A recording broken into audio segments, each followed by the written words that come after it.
Boggulakunta water works వద్ద మహిళలు వినూత్న రీతిలో నిరసన చేపట్టారు. కార్పొరేటర్ సురేఖ ఆధ్వర్యంలో బతుకమ్మని ఆడుతూ తమ సమస్యల్ని వెలుగులోకి తెచ్చారు. మంచినీటి సమస్యలు, వాటర్ లాగింగ్, డ్రైనేజ్ సమస్యలపై జీహెచ్ఎంసీ అధికారుల తీరును ఎండగట్టారు. ఎన్నిసార్లు ఫిర్యాదు చేసినా స్పందించని డీఆర్ఎఫ్, వాటర్ వర్క్స్ సిబ్బందిపై ఆగ్రహం వ్యక్తం చేశారు. చిన్నారుల నుంచి వృద్ధుల వరకు ఆరోగ్య సమస్యలు పెరుగుతున్నాయని ఫైర్ అయ్యారు.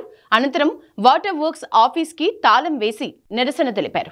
సురేఖ ఓంప్రకాష్ ఈ రోజు బొగ్గులకుంట వాటర్ వర్క్స్ లో మేము ఈ రోజు ఇక్కడున్న స్థానిక ప్రజలందరినీ తీసుకొని వచ్చాం. దాదాపుగా సంవత్సరాల నుంచి ఈ సమస్య డ్రైనేజ్ వాటర్ లీకేజ్ గాని, తాగునీటి సమస్య, ఇది పరిస్థితి. ఈ నీళ్లు వస్తున్నాయి. రోజు మాక్సిమం 65% వాటర్ ఇది వస్తుంది. ఇది వాటర్ పోయిన తర్వాత ఏదైనా తెల్లగా వస్తే నీళ్లు పట్టుకొని ఫిల్టర్ చేసుకొని తాగుతున్నారు. సిగ్గుండాలే ప్రభుత్వానికి. ఇప్పటికీ చెప్పి నాకైతే చాలా విసుకొస్తుంది. బతుకమ్మ గిఫ్ట్ ఏమో ఇది. మరి ఏంటండి ఇప్పుడు ప్రజలే మాట్లాడతారు. 2 months నుండి మాకు ఇదే వాటర్ వస్తున్నాయి. మేము మరీ మేడం గారికి చెప్తే మరీ చేయించారు. మోరీలు అయితే అసలే ఇయ్యట్లేదు. మా హస్బెండ్ కూడా సిక్ ఉన్నా కానీ నేను ఇవాళ ఇక్కడికి మేడం పిలిచారని నేను వచ్చాను. మొత్తం డిఆర్ఎఫ్ ను పంపిస్తే కూడా డిఆర్ఎఫ్ వాటర్ ఉండాలి.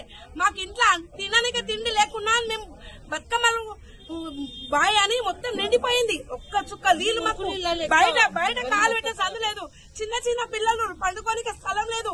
పేషెంట్లు పండుకోనికి స్థలం లేదు. బియ్యము, ఉప్పులు, పప్పులు అన్ని నానిపోయినాయండి. మాకు ఎవ్వరు ఎలాంటి హెల్ప్ లేదు. కనీసం గవర్నమెంట్ వాళ్ళు డిఆర్ఎఫ్ పంపిస్తారేమో. మేడం గారికి ఫోన్ చేస్తే మేమంతా చేసుకున్నాక వాళ్ళు డిఆర్ఎఫ్ వాళ్ళు వచ్చి ఫోటోలు దించుకొని వెళ్లారు. అంతే. అది మా ప్రాబ్లం. జగన్నాథ్ టెంపుల్, చీరాబస్తి शीरबाग में ये बच्चे को डेंगू आता था और डेनिस के खातिर कंप्लेंट करी तो एक जना भी नहीं आ रहा. उन लोग बोल रहे मैं कौन हूँ, ओम प्रकाश बोलते मैं नहीं पहचानता उसको, सुरेखा मैम को भी नहीं पहचानता बोल के बोल रहे. किसको नहीं पहचानता, तुम्हारे को जॉब कौन दिया बोल के हम लोग बोल रहे. कोई भी हेल्प नहीं कर रहा. पूरा डेनिस का पानी जाते रहता आते रहता. डेली 24 hours जाते रहता हमारी पूरी बस्ती में. వాటర్ ఇట్లా వస్తున్నాయి. మన దగ్గర మొత్తం మండలాల్లో కూడా ఇవే వాటర్ వస్తున్నాయి. అక్కడ వాళ్ళందరికీ మంచిగా వస్తున్నాయి వాటర్. కానీ మా 3-4 ఇండ్లలోకి ఇట్లా వస్తున్నాయి వాటర్. మొత్తం డ్రైనేజ్ వాటర్ నిండిపోయింది నల్ల నీళ్ళలో.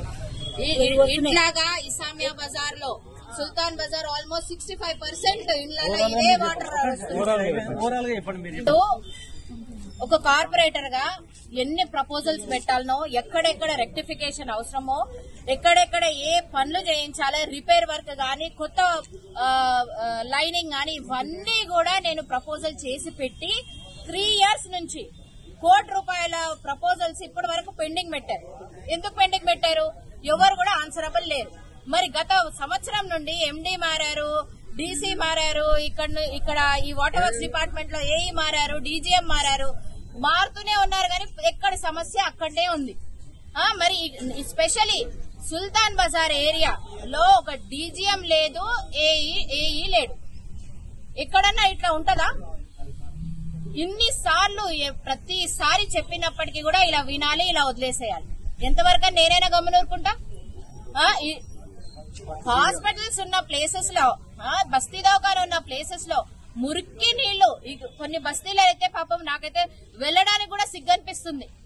ఇటువంటి నీళ్లు ఇస్తున్నారు. చెప్తే సంవత్సరాలు అయిపోతుంది కానీ దేనికి మాత్రం పర్మనెంట్ సొల్యూషన్ మాత్రం అవ్వట్లేదు.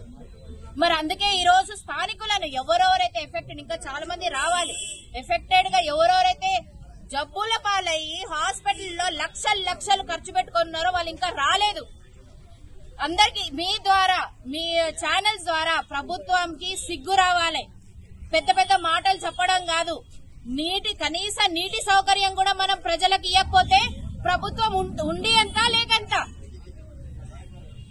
అదే దాగాలంటే వాళ్ళకి వచ్చి ఇక్కడ దాగమన్నాడు. వీళ్ళకి దాగమంటే ఫ్యామిలీలకి ఏమని తెలుస్తుంది. ఎంత స్మెల్, గలీజ్ స్మెల్ అంటే స్టింకింగ్ స్మెల్. తాగలేము, ముక్కులో పెట్టలేము, అంత స్మెల్ ఉంది.